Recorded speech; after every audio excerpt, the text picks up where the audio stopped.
வெல்லும் தமிழ் பெண்கள் என்ற இந்த மாநாட்டை இரண்டாவது மாநாடாக தஞ்சை தரணியிலே நடத்தக்கூடிய வாய்ப்பை நம்முடைய முதல்வர் கழக தலைவர் அண்ணன் அவர்கள் நமக்கு அளித்திருக்கிறார்கள். இதற்கு முன்னால் கொங்கு மண்டலத்திலே இதே போல ஒரு மாநாடு நடைபெற்றது. அந்த மாநாட்டின் எழுச்சி அதை விஞ்சக்கூடிய அளவிற்கு எழுச்சியோடு தஞ்சாவூர்னா என்ன, யாருக்கும் குறைந்தவர்கள் இல்லை, எல்லாரையும் தாண்டி நிற்கக்கூடியவர்கள் என்று காட்டக்கூடிய அளவிற்கு எழுச்சியோடும் அதே ஆர்வத்தோடும் இங்கே இந்த மாநாட்டை நாம் நடத்தி கொண்டிருக்கிறோம். இங்கே பல பேர் பல கனவுகளோடு பல்வேறு திசைகளில் இருந்து தமிழ்நாட்டை நோக்கி படையெடுத்துக் கொண்டிருக்கிறார்கள். உள்ளூர்ல இருந்தும் சில பேர் படையெடுத்துட்டு இருக்காங்க. சரி, நமக்கு ஏதாவது வாய்ப்பு கிடைக்குமா பார்க்கலாம் என்று. ஆனால் இங்கே இருக்கக்கூடிய கூட்டம் அவர்களுக்கு பாடம் சொல்லி தந்திருக்கும். இது தளபதியின் படை, நம்முடைய முதலமைச்சரின் படை, நம்முடைய கழக தலைவர் அண்ணன் ஸ்டாலின் அவர்களுடைய படை. இது வேறு எங்கேயும் எந்த பக்கமும் திரும்பாது. இது இங்கே மட்டும்தான் வரும், கூடும், ஓட்டு போடும். ஏன்னா தமிழ்நாட்டு மக்கள் தெளிவானவர்கள். எங்க கை தட்டணும், எங்க பார்க்கணும், எங்க விலகி இருக்கணும், எந்த பக்கமே போகாம இருக்கணும் அப்படின்னு தெரியும். அதை விட புத்திசாலிகள் தமிழ்நாட்டில் இருக்கக்கூடிய பெண்கள். வாய் சவடாலாம் விட்டு ஆட்சி நடத்த முடியாதுன்னு தெரியும் அவங்களுக்கு. நம்முடைய முதலமைச்சர் அவர்களால் மட்டும்தான் பெண்களுக்கான ஆட்சி, பெண்களை முன்னேற்றக்கூடிய ஆட்சி, பெண்களின் எதிர்காலத்தை பற்றி அக்கறை இருக்கக்கூடிய ஆட்சியை நடத்த முடியும் என்று அவர்களுக்கு தெரியும். யாரையும் நம்பி ஏமாந்து போகக்கூடியவர்கள் இல்லை தமிழ் பெண்கள். யாரால கொடுத்த வாக்குறுதியை காப்பாற்ற முடியும்னு அவங்களுக்கு தெரியும். யார் வேணாலும் சொல்லலாம், நான் 10,000 கொடுக்கிறேன், 8,000 கொடுக்கிறேன், 2,000 கொடுக்கிறேன், பேரை மாத்தி குலவிளக்கு திட்டம்னு சொல்லலாம். என்ன விளக்கு திட்டமா இருந்தாலும் ஒன்னும் வராதுன்னு தெரியும். ஏன்னா இதுக்கு முன்னாடியே ஸ்கூட்டி கொடுக்கிறேன் நாங்க, வந்துதா? வரல. அதே போல குலவிளக்கும் வீட்டுக்கு வராது என்று தெரியும். ஆனால் உங்கள் மகளிர் உரிமை தொகை ஒவ்வொரு மாதமும் உங்கள் வீடு கதவுகளை தட்டி வரும் என்று தெரியும். ஆட்சி பொறுப்பை ஏற்றுக்கொண்ட அன்றே விடியல் பயணத்திற்கு கையெழுத்திட கூடிய முதலமைச்சர் நம்முடைய முதலமைச்சர் அவர்கள் மட்டும்தான் என்று தெரியும். நம்ம வீட்டு பிள்ளைங்க படிக்கணும், பெண்கள் படிக்க வேண்டும் என்பதற்காக புதுமை பெண் திட்டத்தை கொண்டு வந்து நடத்தி கொண்டிருக்கக்கூடிய முதலமைச்சர், நடத்த முடியும் என்று காட்டக்கூடிய முதலமைச்சர் நம்முடைய முதலமைச்சர் மட்டும்தான்.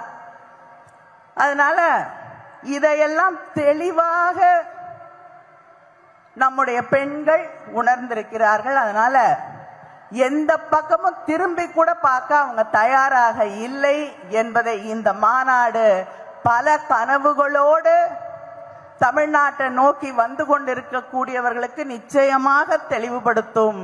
பத்தலன்னா இன்னொரு மாநாடு கூட போட்டு காட்டுறோம். தயவுசெய்து உங்க நேரத்தை வீணாக்காதீங்க. அது மட்டும் இல்லை, வரும் பொழுதெல்லாம் டபுள் என்ஜின் அதுதான் இந்த நாட்டுக்கு நல்ல என்ஜின்ங்கிறாங்க. எனக்கு தெரிஞ்ச அந்த என்ஜின் என்னைக்குமே வேலை செய்ய அது என்ஜினா தான் இருக்கு, ரிப்பேர் மாடல் என்ஜினா தான் இருக்கு.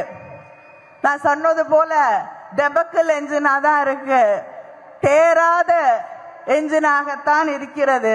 ஏனென்றால் நம்முடைய திராவிட மாடல் என்ஜினை எடுத்துக்கொள்ளுங்கள். குஜராத்ல மொத்தம் மருத்துவக் கல்லூரிகள், அரசு மருத்துவக் கல்லூரிகள் என்று எடுத்துக்கொண்டீர்கள் என்றால் 6 தான். ஆனா தமிழ்நாட்டில் அரசு மருத்துவமனைகள் 2000க்கு மேல இருக்கு.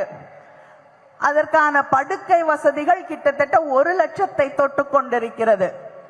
உத்தரப்பிரதேசத்துல பார்த்தோம், கோவிட் நேரத்துல அங்க மக்களை மருத்துவமனைக்குள்ள அனுமதிக்க கூட முடியல. வெளியில ஆட்டோலையும் வண்டிலையும் டிராக்டர்லையும் படுத்து கிடந்தார்கள். 1 லட்சம் படுக்கை வசதிகள் மக்களுடைய ஆரோக்கியத்திற்காக, நலனுக்காக சாதித்து காட்டி இருக்கக்கூடிய ஆட்சி திராவிட என்ஜின் ஆட்சி. அதே போல தமிழ்நாட்டில் தான் தொழில் வளர்ச்சி அதிகம். கிட்டத்தட்ட 38,000 தொழிற்சாலைகளுக்கு மேல் இருக்கக்கூடிய மாநிலம் தமிழ்நாடு. அதுல உதய் பேசும் பொழுது குறிப்பிட்டது போல அந்த தொழிற்சாலைகள்ல வேலை செய்யறதுல 42% பெண்கள். தமிழ்நாடு தான் மின்னணு ஏற்றுமதியில முதலிடம், ஜவுளி ஏற்றுமதியில முதலிடம் இருப்பது தமிழ்நாடு. வேற எந்த என்ஜினும் டபுள் என்ஜினும் இந்த சாதனை எல்லாம் செய்யவில்லை. பெண்களுக்கு எதிரான குற்றங்கள் என்று தமிழ்நாட்டை பார்த்து சொல்கிறார்கள். நீங்க ஆட்சி செய்து கொண்டிருக்கக்கூடிய டபுள் என்ஜின் ஆட்சிகளிலே, அந்த மாநிலங்களிலே தான் பெண்களுக்கு எதிரான குற்றங்கள் அதிகமாக இருக்கிறது. அதை தாண்டி சமூக மேம்பாட்டு குறியீடு, சோஷியல் ப்ராக்ரஸ் இண்டெக்ஸ், அது ஒரு மாநிலத்தில் இருக்கக்கூடிய மக்களுடைய அடிப்படை தேவைகள், தண்ணீர், காற்று, வீடு, அடிப்படை உரிமைகள், கல்வி போன்ற அடிப்படை உரிமைகள், அவங்களுடைய உடல் ஹெல்த் இண்டிகேட்டர்ஸ், இது மக்களுடைய பாதுகாப்பு, கருத்தை வெளிப்படுத்தக்கூடிய உரிமை, இதையெல்லாம் கணக்கில் எடுத்துக்கொண்டு கணிக்கக்கூடியதுதான் சோஷியல் ப்ரோக்ரஸ் இண்டெக்ஸ், சமூக மேம்பாட்டு குறியீடு. அதுல மிகப்பெரிய மாநிலங்களிலே முதலில் இருப்பது தமிழ்நாடு. எல்லாத்தையும் சேர்த்து ஒருங்கிணைச்சாலும் முதல்ல இருக்கிறது தமிழ்நாடு. பெரிய மாநிலங்களை கணக்கு எடுத்துக்கிட்டீங்கன்னா, அதுக்கு முன்னாடி இருந்தீங்கன்னா புதுச்சேரி, கோவா போன்ற சின்ன சின்ன மாநிலங்கள் நமக்கு முன்னாடி இருக்கலாம். ஆனால் பெரிய மாநிலங்கள்ல முதல்ல இருக்கிறது தமிழ்நாடு தான். உங்களுடைய டபுள் என்ஜின் இருக்குல்ல, உத்தரப்பிரதேசம், மத்திய பிரதேசம், ராஜஸ்தான் எல்லாம், அது எங்க வருது தெரியுமா? 30, 31, 32, 33 இறங்கிக்கிட்டே போகுது. இதுதான் டபுள் என்ஜின் செய்திருக்கக்கூடிய சாதனை. அதே போல இங்க 23ஆம் தேதி மிகப்பெரிய அளவிலே நம்முடைய